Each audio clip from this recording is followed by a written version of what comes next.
بہرحال آج صحابہ کرام رضوان اللہ تعالیٰ علیہ مجمعین کا سمجھیے کہ یہ لکھنؤ کی دین ہے کہ اس کے اثرات یہ مولانا امام اہل سنت مولانا عبدالشکور صاحب علیہ الرحمہ نے جو حالات میں جس طرح معاملات کیے ہیں، اور وہ پوری تاریخ ہے، اس پہ ہمیں نہیں جانا ہے، تو جہاں جہاں ان کے اثرات تھے اور جہاں جہاں ہوا، تو آج نعت کا ایک جز جو ہے وہ مدح صحابہ بھی ہو گیا، اس لیے کہ قرآن نے جہاں رسول کی تعریف کی ہے وہاں صحابہ کرام کی تعریف کی ہے، وہیں اہل بیت کا بھی ذکر کیا ہے۔ تو ہم وہ ہیں اہل سنت والجماعت کہ اہل سنت کہ مطلب دامن اہل بیت بھی ہمارے ہاتھ میں ہے اور دامن اصحاب رسول بھی ہمارے ہاتھ میں ہے۔ ہم ان کے لیے بھی کلمات جو ہے وہ بہترین کلمات کا استعمال کرتے ہیں، اور ان کے لیے بھی، اور امہات المومنین کے لیے بھی، کیونکہ ان کا انکار یا ان کی شان میں کوئی بدبی کرنا یہ بہت غلط بات ہے، اس لیے کہ اللہ نے ان کو امت کی مائیں قرار دیا، اور رسول کے بعد وہ کسی سے نکاح نہیں کر سکتی ہیں، امت کی مائیں ہیں۔ تو اگر اپنی ماں کے سلسلے میں کسی کو سوء ظن ہو تو وہ اپنے ایمان کی فکر کرے۔ اور ادب گاہست زیر آسماں عذرش نازک تر نفس گم کردہ می آیت جنید و بایزید ایجا۔ میں قاری صاحب محترم المقام سے بصد ادب ملتمس ہوں کہ عام موصوف حضور صلی اللہ علیہ وسلم کے ولادت کے سلسلے میں اور ان کے دوستوں کے سلسلے میں اور ان کے اصحاب کے سلسلے میں، ان کے اہل بیت کے سلسلے میں کچھ جامع اور مختصر گفتگو فرمائیں، اس کے بعد شعری دور کا آغاز ہو۔ اجازت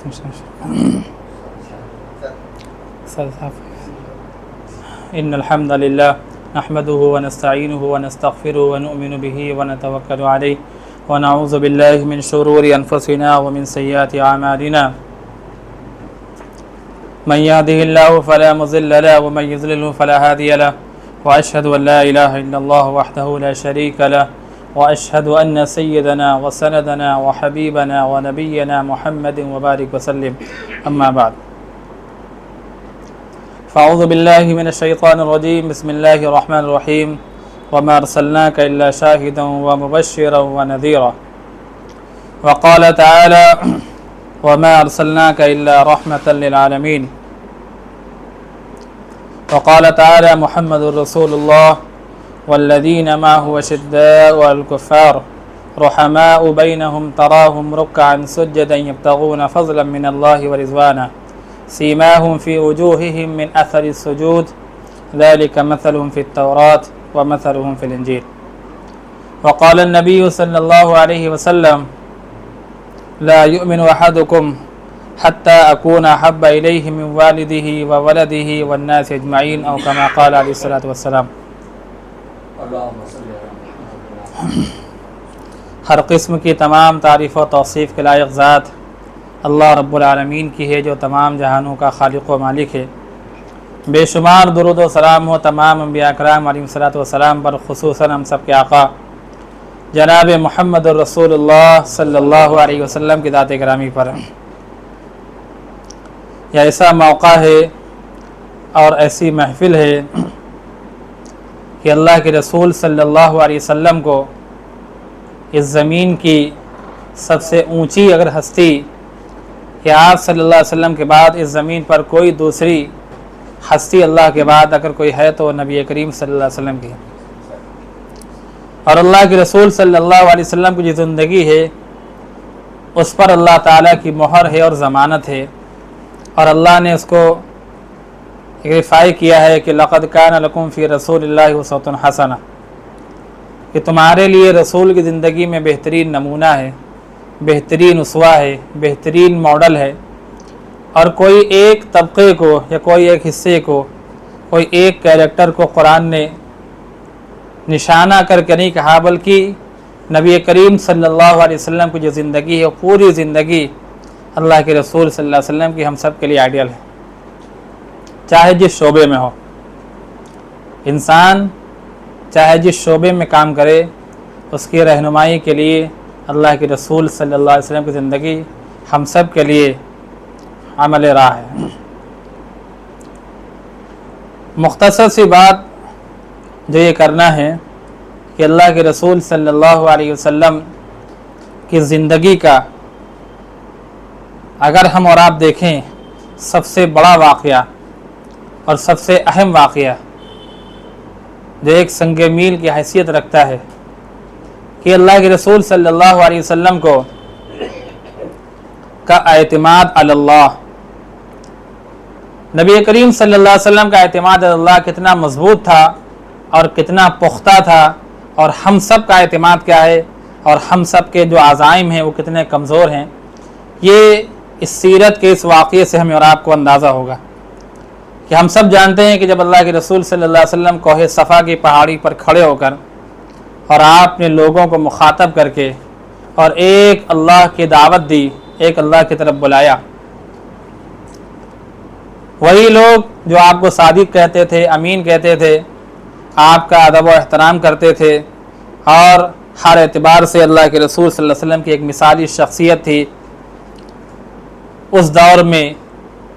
اور ایسے لوگوں کی نظر میں جو لوگ تمام خرافاتوں کے اندر مبتلا ہیں، اللہ کے رسول صلی اللہ علیہ وسلم جب کوہ صفا کی پہاڑی پر کھڑے ہو کر اور لوگوں کو بلایا، اللہ کی طرف دعوت دی، تو آپ صلی اللہ علیہ وسلم کی اس آواز کو بند کرنے کے لیے بے شمار لوگ کھڑے ہوئے، جس میں سے کچھ چنندہ نام بھی ہیں اور خاص کر آپ کے گھر والے بھی ہیں کہ جنہوں نے اس دعوت کو اور اس آواز کو بند کرنے کے لیے کوشش کی، اور یہاں تک کہ اللہ کے رسول صلی اللہ علیہ وسلم کو یہ کہا گیا کہ خدا کے واسطے آپ اپنی زبان بند کر لیجئے، اور اگر اس دعوت کو اور اس آواز کے بلند کرنے سے آپ کا مقصد مال کمانا ہے اور اس دعوت کے ذریعے سے اگر آپ کا مشن بادشاہت حاصل کرنا ہے تو وہ ساری کی ساری چیزیں آپ کے قدموں میں لا کر رکھ دی جائیں گے، یہاں تک کہ اگر آپ یہ چاہتے ہیں کہ تو عرب کی جو خاتون بہترین سے بہترین خوبصورت سے خوبصورت خاتون ہوگی وہ بھی اس سے آپ کا نکاح کر دیا جائے گا، آپ چودھری بننا چاہتے ہیں ہم آپ کو سردار بنا لیں گے، آپ مالدار ہونا چاہتے ہیں یا اس دعوت کے ذریعے سے آپ کا جو مشن ہے وہ مال کمانا ہے تو ہم آپ کے قدموں میں دولت کا انبار لگا دیں گے، لیکن خدا کے واسطے اس آواز کو آپ بند کر لیجئے۔ اور جب اللہ کے رسول صلی اللہ علیہ وسلم اس واقعے سے اور اس بات سے باز نہیں آئے تو یہاں تک کہ ابو طالب جو آپ کے چچا تھے، جو آپ کے سب سے مضبوط سہارا تھے، ان تک لوگوں نے لوگ ان تک پہنچے، اور پہنچنے کے بعد ان سے یہی فرمائشیں کی اور کہا کہ خدا کے واسطے اپنے بھتیجے کی آواز کو بند کرائیے، اور اگر آپ اس کی آواز کو بند نہیں کراتے تو فرمایا کہ پھر سلاطین عرب کی تلواریں ہیں جو اس بات کا فیصلہ کریں گے۔ حضرت ابو طالب اللہ کے رسول صلی اللہ علیہ وسلم کے چچا ہیں اور بہت مضبوط سہارا ہیں، اللہ کے رسول کے پاس آتے ہیں اور سمجھانے کی کوشش کرتے ہیں، اور سمجھانے کے بعد اللہ کے رسول صلی اللہ علیہ وسلم جو ان کو جواب دیتے ہیں اس جواب کو سن کر وہ دنگ رہ جاتے ہیں۔ اللہ کے رسول صلی اللہ علیہ وسلم نے فرمایا کہ اے میرے چچا، یہ تھوڑے سے مال کی کیا حیثیت ہے اور اس زمین پر تھوڑی سی بادشاہت کی کیا حیثیت ہے اور دنیا کی خوبصورتی کی میری نظر میں کیا اہمیت ہے۔ اور اللہ کے رسول نے کہا کہ اگر یہ لوگ میرے ایک ہاتھ میں سورج اور دوسرے ہاتھ میں چاند لا کر رکھ دیں تب بھی اے میرے چچا میں اس کام سے باز آنے والا نہیں۔ آپ سوچئے ایک سورج کا گولا اتنا بڑا ہے کہ پوری کی پوری زمین اس کے اندر سما سکتی ہے، اتنا اس کا ایریا ہے۔ جب اتنا پختہ یقین اور اتنا پختہ عزم دیکھا اللہ کے رسول صلی اللہ علیہ وسلم کا، اور یہ بات اللہ کے رسول صلی اللہ علیہ وسلم کے عزم سے اور حوصلے سے اور اللہ کے رسول صلی اللہ علیہ وسلم کی سیرت سے ہمیں ملتی ہے کہ جب بھی ہم کوئی بڑا مشن لے کر اٹھیں، جب بھی کوئی بڑا کام ہم لے کر اٹھیں تو ہماری نظر صرف اور صرف اللہ رب العالمین کی ذات پر ہونی چاہیے، ہاں صرف اور صرف اللہ کے رسول صلی اللہ علیہ وسلم کی ذات پر ہونی چاہیے۔ تو اللہ کے رسول صلی اللہ علیہ وسلم کی سیرت کا یہ سبق ہمیں اور آپ کو یاد رکھنا چاہیے کہ ہر موقع پر کہ جفا و جور کی آندھی چلے، طوفان آ جائے، مٹانے کو میرے حامان اور شداد آ جائے، کسی دھمکی اور کسی سے میرا دل پھٹ نہیں سکتا، مجھے یہ فرض ادا کرنا اس سے ہٹ نہیں سکتا۔ یہ اللہ کے رسول صلی اللہ علیہ وسلم کا عزم تھا، یہ حوصلہ تھا، اور اللہ کے رسول صلی اللہ علیہ وسلم نے اس پر فیصلہ فرمایا۔ تو میرے محترم بزرگوں دوستوں، کہنے کا مقصد یہ ہے کہ اللہ کے رسول صلی اللہ علیہ وسلم کی زندگی سے ہمیں اور آپ کو یہ سبق حاصل کرنا چاہیے کہ اللہ کے رسول صلی اللہ علیہ وسلم کا جو عزم تھا، جو حوصلہ تھا، اس حوصلے اور اس ہمت کو لے کر اگر ہم کسی کام کو کریں گے تو یقیناً اللہ رب العالمین کی مدد ہمارے اور آپ کے ساتھ میں ہوگی۔ تو سیرت کا یہ سبق بہت مضبوط سبق ہے۔ اور دوسرا سبق، دوسرا ایک چھوٹا سا پہلو اللہ کے رسول صلی اللہ علیہ وسلم کا کیا ہے؟ تو تواضع اختیار کرنے والوں کو لوگ چھوٹا، کمزور اور احمق اور بیوقوف سمجھتے ہیں، لیکن یہ سب ہم سب کے نظریات میں ہیں۔ اگر ہم عاجزی اپنے اندر اختیار کریں، تواضع اختیار کریں، تو آدھے جھگڑے بھی ختم ہو جائیں گے، اور اللہ تعالیٰ کی جو اصل اللہ تعالیٰ چاہتے ہیں کہ ہم دنیا کی نظر میں نہیں بلکہ اللہ کی نظر میں اچھے بننے کی کوشش کریں۔ اور اس لیے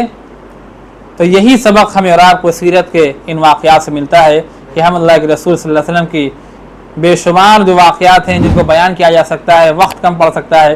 انشاءاللہ اور کوئی موقع ہوگا تو بیان کیا جائے گا۔ اللہ ہم سب کو عمل کی توفیق عطا فرمائے۔ لرن آن لائن کی جانب سے آپ سے بس اتنی التجا ہے کہ ہمارے اس پروگرام کو لائک، شیئر اور سبسکرائب ضرور کریں، ساتھ ہی بیل آئیکن دبانا نہ بھولیں، جس سے ہماری ہر ویڈیو آپ تک اپلوڈ ہونے کے ساتھ ہی پہنچ سکے۔ شکریہ۔